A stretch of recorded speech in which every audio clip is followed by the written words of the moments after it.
Depending on where you are, you're going to run into boilers. In some areas, almost all of the heating systems are boilers. In some areas, just a few. Regardless, you're going to have to know how to look at boilers. Now, there's two types of boilers. One is what we call a hot water boiler. A hot water boiler is completely full of water. Everything, the pipes, the radiators, the boiler, chock full of water. When we get to a second type of boiler called a steam boiler, the boiler is only place that has water, and it's only about a half to 2/3 full. So we're making steam rather than heating the water itself.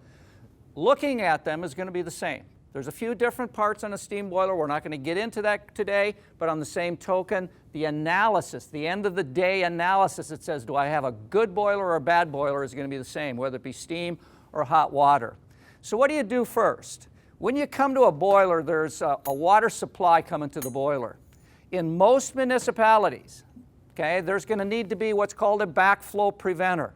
A backflow preventer is a one-way valve, because in the boiler is all contaminated water, and we don't want that to be back siphoned into the main city water supply.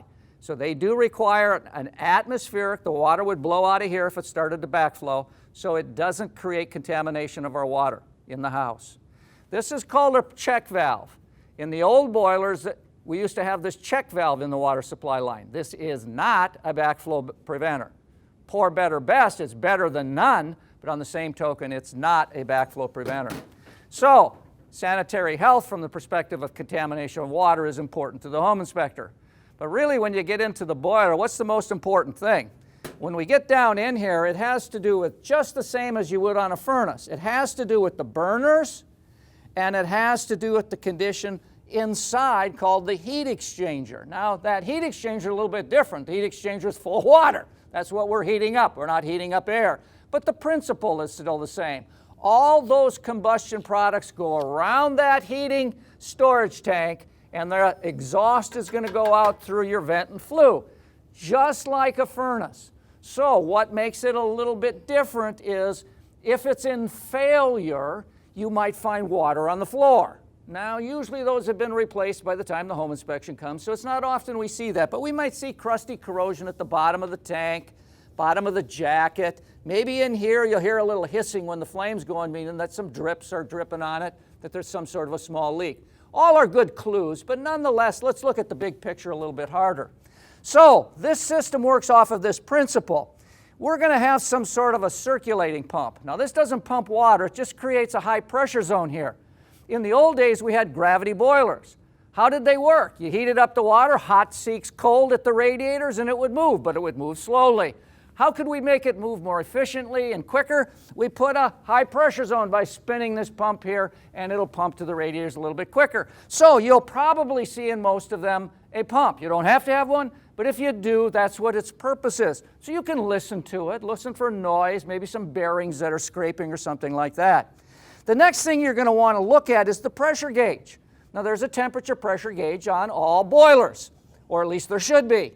Now, the pressure is going to be set at a certain point. Usually in a residential situation, it's somewhere on a one-level home around 12 pounds, and on a two-level home around 18 to 20 pounds. That's not your call. What your call is if there isn't any pressure or the pressure is really low, you would want to comment on that, because you don't know. Is that pressure low because they've never had it maintained? Because every once in a while, maybe 3 or 4 years, even with a good boiler, you're going to have to add water. Okay? But the bottom line is, or does it imply that it's a leak somewhere? And they already added water 6 months ago and it's still leaking again because it should hold pressure much longer. So you're going to check out the pressure gauge on this. Now, anything that heats water has to have some sort of a relief valve on it too. Now, if you recall, when we talked about water heaters, we said there was a TP valve. That's a temperature pressure relief valve. It's a combination valve. This is not a combination valve. This is just a pressure valve. So it is different, although it looks very similar to the one you're going to see on a water heater. It is different. And you can actually look on the top, and you can see what the rating is for this. You never want to see more than 30 pounds in a boiler.